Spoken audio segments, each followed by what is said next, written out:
Hello and welcome to Intuitive Insights. I am your host, Meghan McDonough, and today I have the honor of having my friend Mylene, Mye, with us to share her wisdom and her insights on intuition and transformation and all the things. So I'm going to read a little bit about Mye just to introduce her.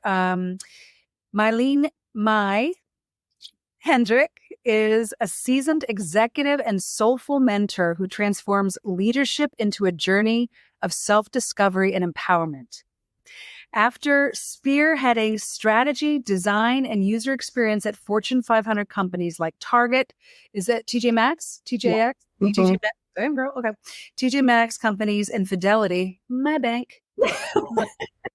Mye shifted from corporate realm to guide others through life's disruptions, blending her insights from neuroscience, philosophy, psychology, and spirituality. She inspires individuals to embrace change, build resilience, and craft a life of joy and purpose. Welcome, Mye.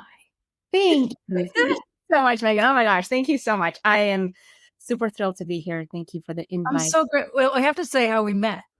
Yes. So please. Last summer, I was doing a play in the Berkshires, which I'd never been to before. A friend of mine who I did a play with years ago was running this theater company and had asked me to audition. And I did. And it was, oh God, it was such a gift. And I met Mye's niece, right? Yes.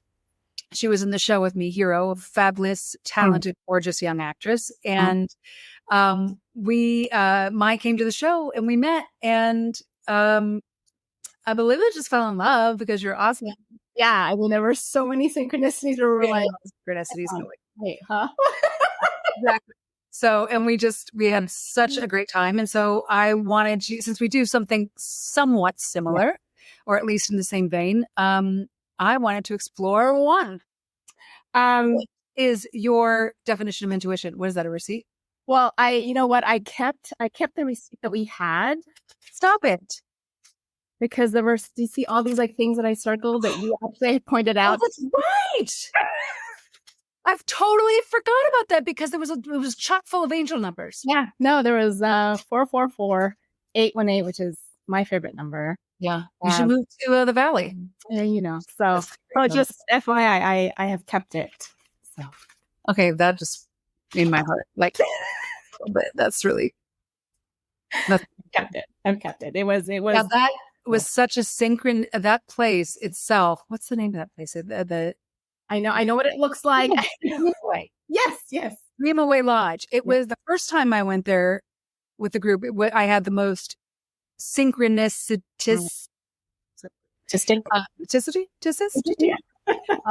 night. My son, who goes to school here in Chicago, his teacher, who is from Philly, was in the Berkshires at that place the same day we were. And it was just like, and then there was just so many other synchronicities happening that day. And then when we went again, tons again. So that place is absolutely magical. Yeah. I mean, I still remember like, what was it? I was wearing a cream blouse. Yes. And I was wearing a cream. And I was like, it was my pajamas, but I pretended like it was real. It was like, I wasn't even supposed to go out with y'all because I went to watch Hero. Obviously, I'm like, what? Yeah, he was away, and I was like, I'm gonna head back, and you guys were like, no, come join us. It was so fun. It was a blast. It was a blast, and here we are. And here we are. Okay, so I have a couple of questions that'll launch this, and then we're just going to use our intuition and go where we go. I don't know why, but I'm playing with my hair thingy right now. But just in case you're wondering what that is. Okay, so the first question I have, not a lot. Well, I will have a lot, but like standard. Yeah, is when you hear the word intuition, what does it mean to you? Oh my goodness.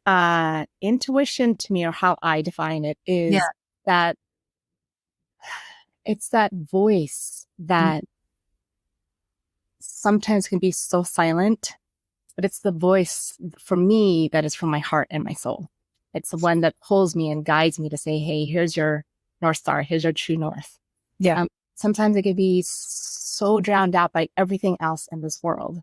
And other voices can appear to sound like intuition, but intuition is always loving, always kind, most often neutral, actually. Yeah, I say it's detached of emotion. Yeah, it's just like, you know, it kind of asks you the questions that help, or at least help me step back to say, huh, from what version of myself am I actually making this decision from, or this choice? Yeah. Right. So intuition is, my goodness, I think for me, it's really part of what has been my journey of returning back home to me, to my heart and my desire and want of following a heart-led life. Simple, not easy. Yeah. I agree to all of that. I feel the exact same way. Yeah. How do you incorporate? You kind of spoke to it a little bit, you know, in your process with it, like, or speaking to what it is. Yeah. But how specifically do you work with it in your life? Oh my goodness. Lately, actually, it's really been part of my practice of redefining insanity. So what is insanity? Redefining insanity. Redefine. Right? Okay. All right. It's really been part of my practice of you know, the definition of insanity, or Einstein's definition of insanity, has been popping up for me for the past, I would say, at least 6 months. Yeah. And so for me, I call that my intuition. What's nudging me to say, hey, if you've been doing this way for God knows how long, been resourceful, how might I choose to experiment differently? So lately, I've been choosing to work with my intuition to say, all right, what can I do differently? Yeah. And also being really comfortable with saying, I don't know. I used to always have to know. Again, for me, that was kind of like my upbringing and training and the ways that my body kept me safe, right? Yeah. To know. And so lately, I use my intuition to be like, all right, logically, it might not make sense. How does it feel to me? How does it feel? And that's how I guess, let's say, partner with intuition. Yeah, absolutely. Yeah. I have a theory, a thought, an idea that we have our physical senses, right? Keep the body safe and not help the body navigate. But then we have our intuitive senses, which call all the feels. So and that would be like all the clairs. Clairs. So Yes. It's like feel, see, feel, hear, feel, know. Yes. If you feel. Yeah. But these are the ways that you navigate. Yeah. And for me, you know, starting to dip the toe into my journey, for the longest time, I'd like to say that I had master's degrees in hiding feelings, or not wanting to be with feelings that, especially that were quote unquote negative. Yeah. So it's been over just the past few years that I've really been practicing. It's my favorite word. Experimenting is another favorite word. Just truly being with the feelings and noticing, all right, here's a feeling that I'm experiencing. What's the story I'm making it mean? What else can I make it mean? What else can I make it mean? And when I change the story, then what do I do? Yeah. You know, it's funny. You just said that and it reminded me, this is just out of the blue. I have something else I wanted to ask you, but I'm part of this artist group where it's got kind of like an artist gym. Yeah. Where we, basically it's a beautiful, encouraging, safe space where we can all go and experiment freely, you know, take risks in this safe space to grow. Right. Someone brought in, and I'm going to screw up the name of it. Maybe you know it. It's a Japanese style of dance performance called Botu. I'm screwing it up. I will figure out what it is. Yeah. Yes. And put it in the show notes. But I have never seen it or heard it before. And she brought it to she brought this piece, and it's like an emotional piece. Yeah. And she explained it like her body became clear vessel to pull that whatever emotion that she was experimenting through it. Mm-hmm. Wow. Right, physically. Wow. And she had a red scarf that she was working. Ooh. And she was dressed in black, and it was very, interesting movements and kind of like bird-like, like pterodactyl-like qualities stuff. And then it evolved into this beautiful, like, I started to find, like a journey that she was going on, like a journey of life or a journey of grief or whatever. Right. But what she asked, and in this space, it's very empowering to the fact that we say, what do you need as an artist in this part of your process? Yeah. Right. Yep. So what she had asked was, I just want to know what it makes you feel and what it makes you think. That's it. So when I was watching the beginning of it, we had the scarf in her mouth and it was coming out, and she was like gagging on it and doing some other stuff.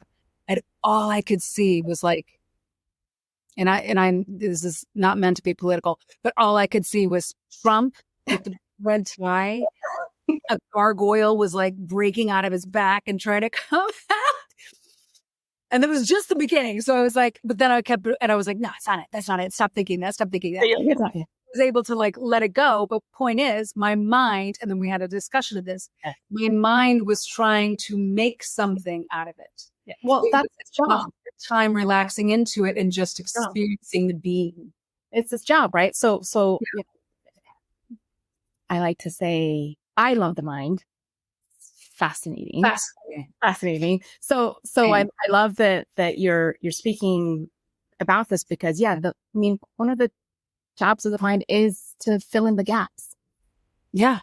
When we are also experiencing some, whether it's a show, poetry, whatever it is, but we feel something visceral, feeling. Yeah. And the mind might code it as something unsafe. It then has to go to emergency mode, which says, oh my gosh, when did this happen last? And what happened last time, and how did we survive last time? And blah, blah, blah. So it tries to fill in the gaps. Yeah. And that's what it did, until I was kind of like, Megan, stop. Megan, chill out. Because then I was having all these conversations with like, oh my God, you're the only one here who's thinking that's a Trump oil. And, this is art. And you're just like, you're ADDing out hardcore. And then I was like, all right, just chill. And then I was able to experience it. I'm like, wow, this is like a beautiful journey of grief and an exploration of grief, which what it actually was when she explained it to us. Wow. Which I think has a profound, that's something profound that you experience. And that's actually, one might say we are in the process of grieving. Always. Actively. Like, we can get like real meta and be like, we're grieving the fact that our spirits are contained in a frame with a mind that has to compute every single emotion that, our soul and spirit, that's their senses. That's their navigation system. Right. Yeah. Speaking of navigation systems, segue, you have a lot of corporate experience. You have a lot of working with that brain, experience, like, numbers and whatever. And obviously I haven't. Whatever, I'm pretty sure is not the technical term for it. But so what, if you feel, open to speaking to it, what was the shift? How did the shift come about? And then how did you follow your thread to get there? The shift of realizing that, hey, this is not a place for peace. Yeah. The shift was, my goodness, I remember so vividly. I remember driving home from work and I screamed and hit the steering wheel. And that shocked me. Like I knew I was the one doing the action, but the fact that I actually, like you were yelling at yourself. I was just so frustrated and so angry. Yeah. That the only outlet that I felt safe to do it in was in my car. bringing home. But even that act sort of, I actually, like, I remember catching myself and thinking, whoa, I don't do this. Yeah. Yeah. Yeah. I don't express my anger this way, blah, blah, blah. But that, I would say, was the moment where I realized, oh, the brick wall is not hitting my head. I'm the brick wall. And like, I didn't know the definition of insanity back then, right? But essentially I was like, oh, something has to change. Yeah. Yeah. Because, like, you know, I think for a long time, even before that particular experience, I had continued to ask, like, I've done everything. I've checked all the boxes. And I just want to did this. I did this. I did this. I did this. I did this. Why do I feel unsuccessful when externally successful? On paper, you're successful. On paper, yeah. But for me, I was like, so why do I feel empty? And then I also started to realize that the things that I was mentoring my team, it's not necessarily something that I was always following. And so I was, okay, wait, right? So that was also the start of realizing the choices that I was making and owning up to those choices. Not sort of saying, oh, well, because of this boss, or it's like, no, I made the choice. And so I would say that was the start of, I mean, our whole journey is our soul person, right? But I think that was perhaps the conscious start of realizing I can't hide behind saying I'm too busy at work, because that's easy to do. Oh, I got too much work to do. I gotta take care of this. I gotta take care of this tomorrow. I gotta take care of this. So I decided that fall that I was like, all right, enough's enough. I need a break. And I decided to leave. And it was kind of like, oh, finally, the sabbatical that I always wanted, just not the way that I wanted it to happen. Yeah. So it took, you know, I was like, I'm going to take I left in November. So I was going to take the next 2 months, holiday vacations, whatever. And then January, I started to feel panicky because I was like, we're going to. Right now what? Yeah. Right, like, ooh. Yeah, I didn't realize how much of a transition that would be, having been in, decades. Yeah. At that point. And I remember interviewing, and oh man, you can't really fake it till you make it. Yeah. I would go to these interviews and sure, I did great. Yeah. But I think that was also the point where I started to really acknowledge how my body felt and what my body was trying to tell me. Because I'd go to those interviews and I'd be like, man, I couldn't. Yeah. I know exactly. And I also, for me, right, what's important is to be authentic and genuine. And so for me, there was that incoherence and misalignment of like, yeah, here I am interviewing, and yet I didn't feel aligned with what I was doing. Yeah. And of course, it works in such mysterious ways. Then COVID hit. So everything paused and stopped. And there truly was no excuse to say that I couldn't look within and understand the choices that I made or am making and what's next. But as with at least my part of the journey, I threw myself into learning everything and anything that I could to understand, myself and human beings in general. I mean, the common thread throughout my career has always been understanding, well, what motivates you? Yeah. Like what, you know, so it was natural for me, like, all right, I'm just going to learn everything that I can about everything. Every topic, every subject. And so that I realized became my next excuse. Not that I wasn't doing the work throughout. Oh my God. There were some pretty dark nights of the soul. Yeah. Also, I remember talking to one of my coaches and I was like, you know, no one tells you that when you choose to actually embark on truly looking within, has to start from within. At least that's my opinion. Yeah. That one, there isn't necessarily a finish line. Two, that it can sometimes feel like, I know for me, I remember thinking, oh, great. Like I've seen all this lessons and the insights and the breakthroughs and great. And then I remember at one point feeling like the slightest whiff of the wind and I would shatter into a million pieces. I was like, what am I doing wrong? And then I realized, oh, so that's the next journey. Yeah. Is being conscious of understanding all the ways that I made myself wrong, all the ways that I imprisoned myself, all the ways that I was judge, persecutor, executioner, name it. And that was hard. That was a hard part of realizing that it wasn't all like all the things that we think it should be.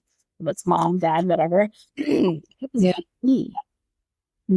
Me. So yeah, so it's one of those definitely fulfilling. Extremely hard. So worth it. So what do you I mean, I know, so how did you take the reframe in that journey for your career? Well, I mean, to this day, I think back to my experience as a corporate and now can see it as like, oh, that actually was part of my soul curriculum. Yeah. Like, you know, for the longest time, I had such a divide between sort of my corporate life and experience and then my, you know, what I call like my more heart-led, sort of spiritual, heart-focused. Yeah. But all those experiences actually were part of me returning home to me and me understanding how to follow my heart and the guidance of that, especially when everyone else is letting me know or telling me that it's wrong. Yeah. But that's all part of it. Right. So I think back to experiences where I was told I cared too much. And whether or not I was conscious of internalizing that, sure, I did. And then caring too much and being sensitive and having feelings. Until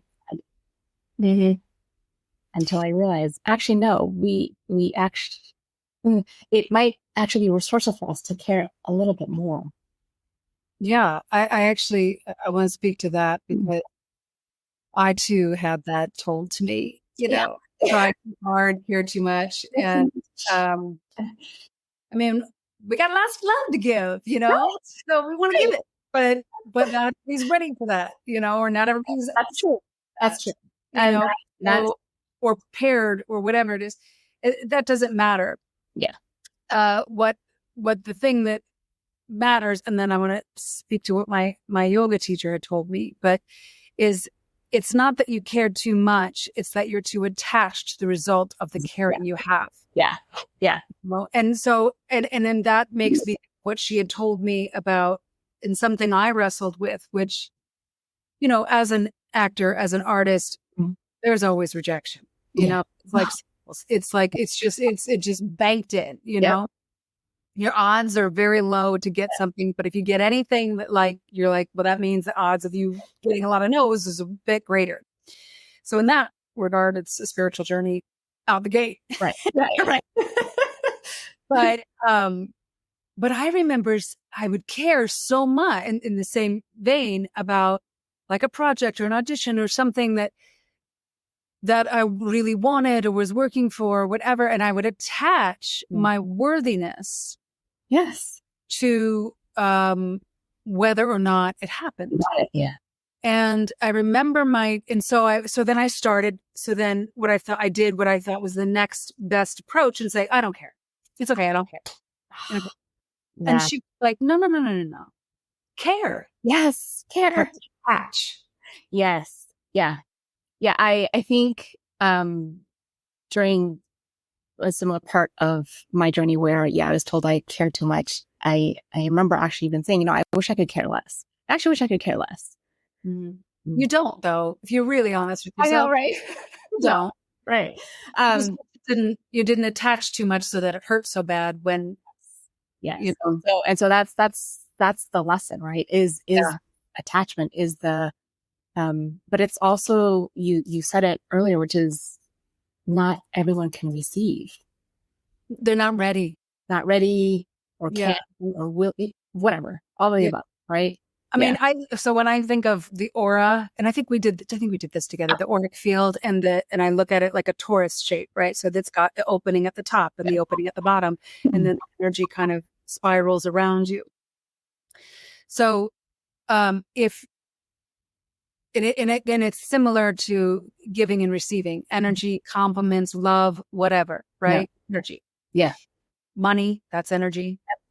So if you block one end of that tunnel, it can't get through to the other. Right. If you're sitting here just giving and giving and giving out the bottom, but you're not opening the top to receive, then the energy can't flow, and you implode, you imbalance, it's off. Right.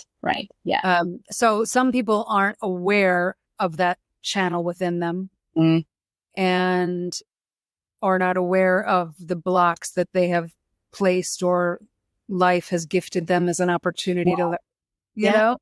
So, when they receive it, they don't know what to do with it because the channels aren't clear. Yep. Or what have you. I mean, my journey, or at least my STAR curriculum, has been, part of it has been like practicing how to receive. Right. Practicing how to receive, how to allow, how to, even compliments. Like, I was going to say, even just saying thank you. Saying thank you. Yeah. Because growing up, I, obviously didn't realize this until much later. It was taught to me not to trust that. Like a compliment? You mean? Yeah. I just always didn't, out of fear to protect myself.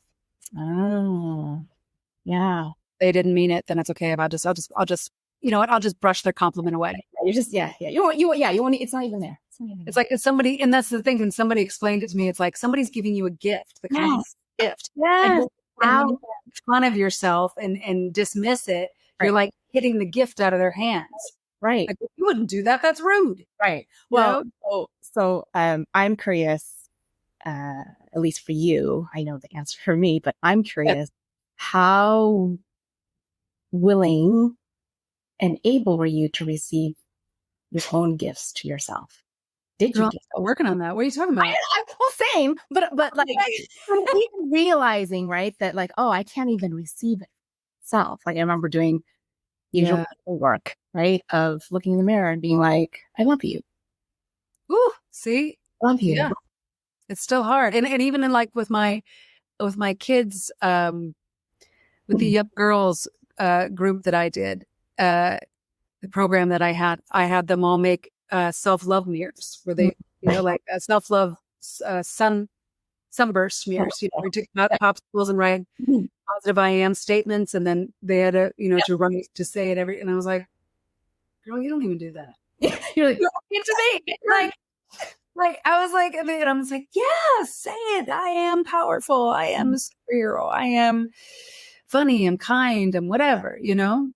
So for me, that was part of reframing my story. Yeah. Was realizing that for me, I had to start from within. I don't remember if I shared the story with you. So I have Kuan Yin here in my desk. Oh, yes.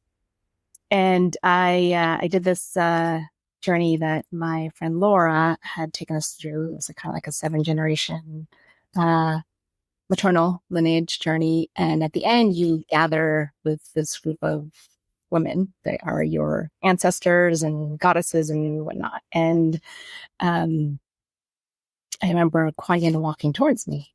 And I was like, cool, Kuan Yin. Excellent. Yeah. She had a chest, and she gives it to me, and I open it up, and essentially the gift that she had for me was to compassion, right? Kuan Yin. And I remember, the ego in us cracks me up. I remember looking at her being like, yeah, yeah. I think not drunk. it's like, I think I was like, was this for me? Like, I think I got. Yeah. Yeah. And she lovingly said to me, this is for you. And yes, you have mastered it for other people. And now it's time to master it for yourself. I was like, oh, ouch. Yeah. I was like, compassion. Damn, girl. I was like, oh, all right, put in my place. Got it. Really noted. Really noted. Yeah. That's funny. Yeah.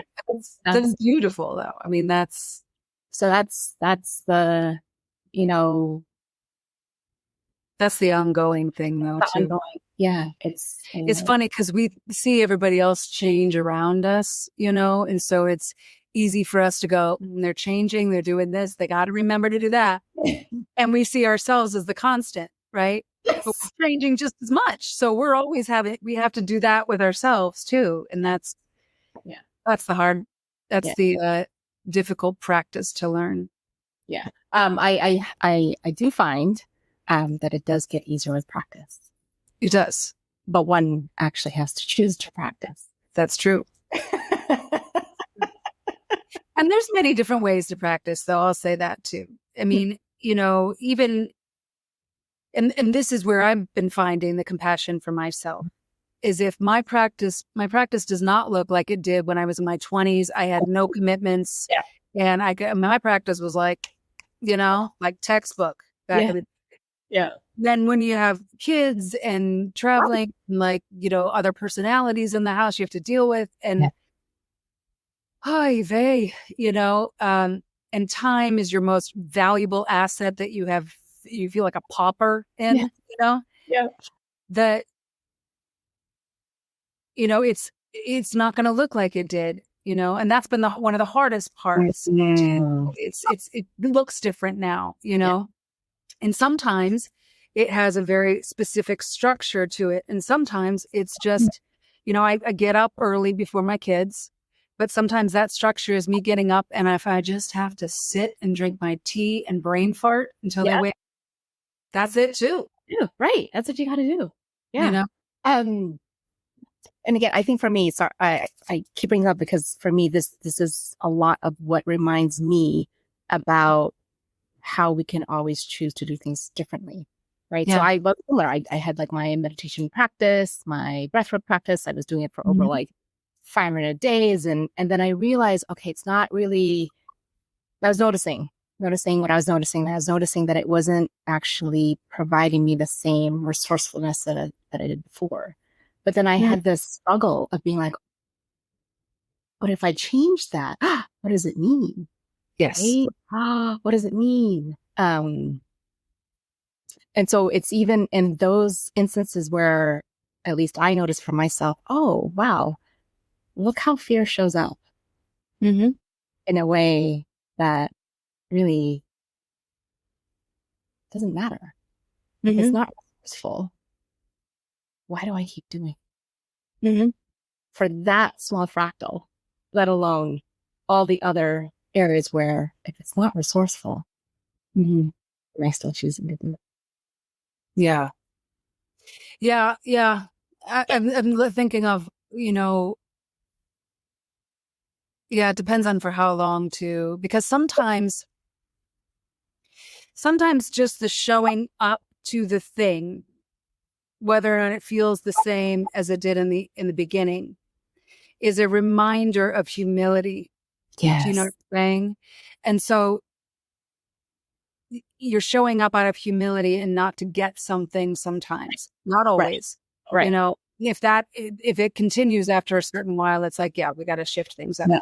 There's also, when I took this Kabbalah course, one of the things that I liked, I had a lot of wonderful nuggets from that course. And one of them was, if you have a routine or a ritual or whatever, to switch it up.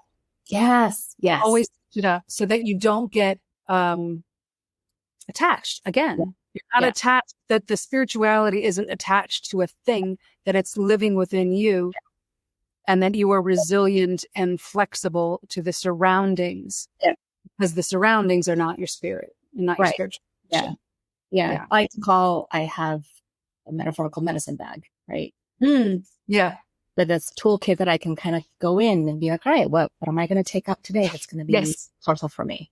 Yes. But it's not just one thing. And sometimes it's a combination of things. Yep. But that's the beauty of a medicine bag or toolkit, whatever you want to call it, is that we get to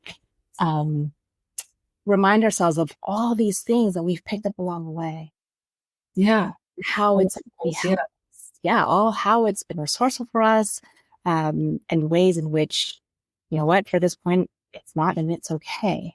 Yeah. I mean, it's bad, doesn't mean it's wrong, doesn't mean any of that. It's just at this point, it's not what I need. Yeah. I think I like using it like a science experiment. Like it's kind of similar to what you're saying too, because if you're always looking at yourself energetically, physically, whatever, as a science experiment, it's not that this is good or this is bad that I'm using. It's just what is the appropriate thing, the appropriate issue I'm experiencing. Right.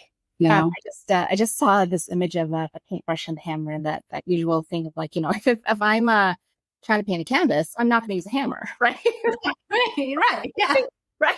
If I'm trying to nail something to a piece of wood, I'm not going to use a paintbrush. Now it's not, it's not going to get very far. It's not. I mean, that would definitely be the definition of insanity. Yeah. Hammer in. It's not working. Help. Yeah, absolutely. And the beautiful thing about the intuition is that it is creative in nature and fluid in nature. And so it's always offering up more resources and more opportunities to expand your resources. Yeah. I mean, if anything, it is at least for me, in my experience, it is that silent voice or that whisper that says, oh, remember this? Remember this tool that you had? Want to pick it up again? See how it works for you this time? Yeah. Yeah. It doesn't say you have to. It just says, hey. No. And the thing is that is a lesson. That quiet voice is a lesson in detachment, because that quiet voice will sit by the side and be like, when you're ready, I'm just going to keep telling you. It is. I'm just going to keep telling you until you do it. Yeah. It is. You have the courage, you can do it. Yeah. Patient. Patient, and just, all right, well, that didn't work. All right, well, let's try a different route. Let's try a different script. Okay. Yeah. That worked. Okay, cool. Yeah. Yeah. Yeah. Yeah. It's funny. I was, been thinking a lot about, as a navigational tool, the intuition lately. And then even I just did a podcast about, we don't use our intuition anymore because we've got Google Maps. We've got, find me or find somebody else on your phone. You've got all restaurants and you can check your traffic. You can check, everything. Yeah. So it's like we've kind of removed ourselves from that spiritual, instinctual, intuitive place or piece of ourselves, I still listen to my intuition, even though I know the route or route, however you say it, to location. I have effort to, because it's not as common. Like, okay, how about this? When you were in grade school and the phone rang, I know you were like, I know who that is. Yes. Right? Because I did it too. And you test yourself and you're like, I was right. Yep. Yeah. But now it's like, oh God, is this person? Oh, you're like, can't talk. I'm like, oh, why are you calling text? Oh, email me. Jesus. I mean, nowadays people don't even call, right? No, that's what I'm saying. People text to say, can I call you? but you kind of have to. Like I had this, and this is a generational thing because so as an artist, you work multi-generational, right? And I think I called someone recently. I did. Oh, I did. I called somebody because it was like for a specific thing, like for like a business thing. I mean, it's business, but art business. It's an oxymoron, but so, but meaning I thought it was okay for me to call because we were trying to clarify some things. And the person was not of my generation. And they never called me back. They would only text me or email me. And I was like, I did it like 2 or 3 times. And then I was like, am I doing something wrong? I thought like, if we're going to work together, we should talk, right? Like, you didn't even get a voice audio? That was a straight up like, sister, you're in a different generation than me. That was like, you're that weird thing when you talk to people. Yeah, that was straight up. No, you are not going to hear my voice. Yeah, they're like, text me when I'm ready for you to text me. And I was just like, God damn, am I like grandma? And I almost am because I basically the age of my grandma when I was a kid. Point is, yeah, that's besides the point. The point is like, people don't talk on the phone anymore. I know. It is. I mean, look, it is kind of weird when someone calls you like, if you don't have a relationship with them, yeah, it's weird. You're like, yeah, thank you, telemarketers, because like anybody now is just like, what do you want? Right now, well, I mean, and I'll age myself, but growing up, especially with family being overseas, a call was actually not good because a call. Oh, yes. Yeah. Mm-hmm. Yep. You want to speak to that a little? Oh my goodness. Oh, which part? How did your into that?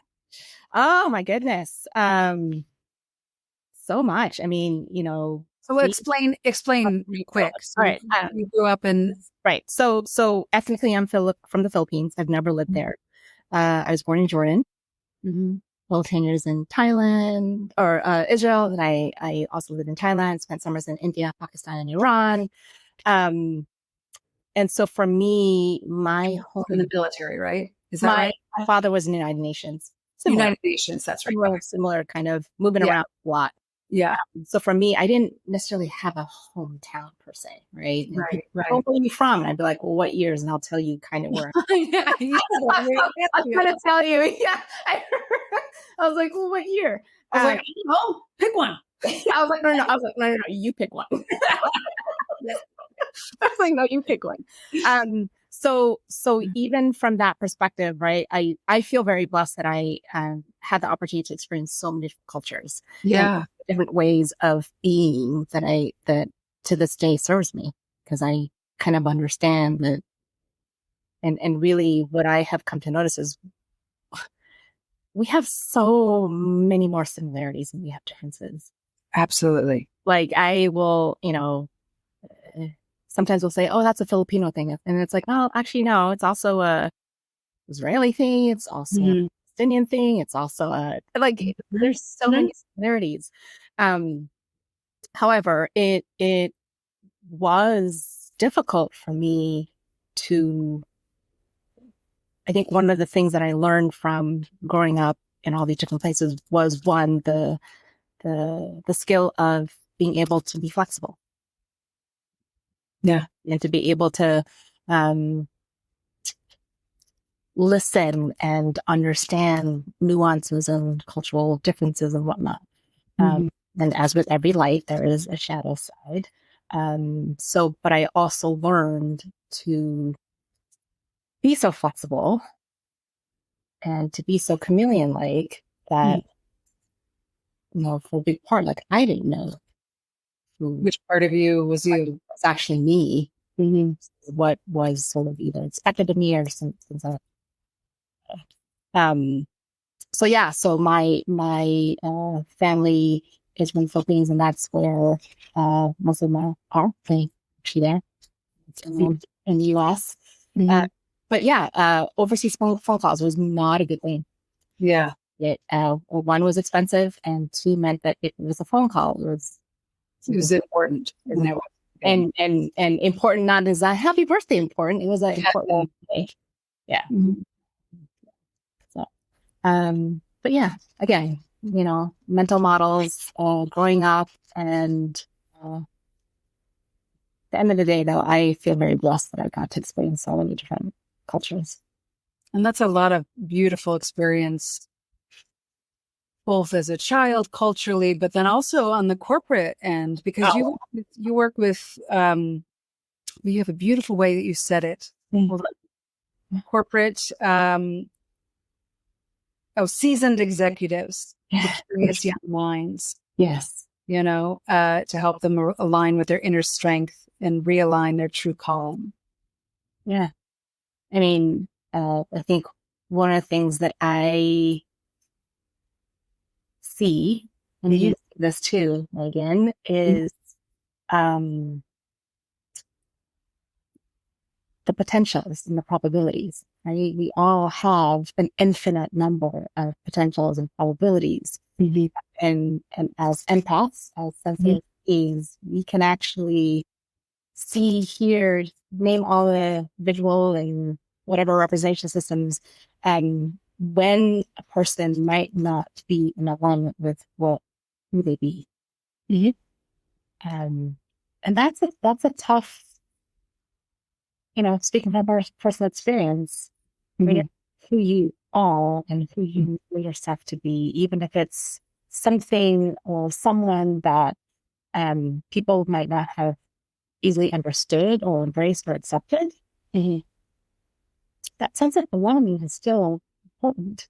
Mm-hmm. Mm-hmm. And again, for me, at least from my journey, I have learned and continue to learn that sense of belonging starts with me first and foremost.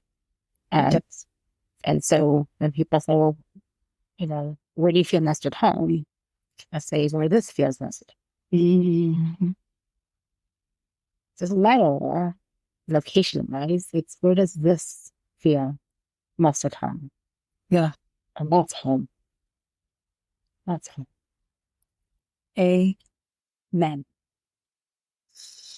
I feel like that is the best place to stop. So we're going to stop it right there because I couldn't have a better outcome than that. Thank you so much, Mye, for joining me. How can people get in touch with you? How can they work with you? I am, what did I say? I'm consistently inconsistent in socials. But I am on the usual LinkedIn. I'm also on Instagram. I'm not a big fan of Facebook, so I'm there, but I don't really use it. And Megan can include my email. And MyleneHendrick.com is your website. Actually, I actually took it down. So just then don't do that, guys. Yeah, just don't. I mean, if you want to reach out and connect with me, just connect with me. Okay, talk to me. I'll put your email and info in the show notes. Yeah. So thank you so much. This is such a love talking to you. Same. It's just your laugh is just pure joy. It makes me so happy. Thank you. Well, thank you for making me laugh and allowing for my joy to come out. Yeah. All right, honey. I will talk to you soon. Thank you all for tuning in. If you like what you're hearing and seeing, please like and subscribe. It helps. It just helps. Yeah. That's it. It helps. And I love you back. All right. Bye, Mylene. Bye, everybody. Talk to you soon.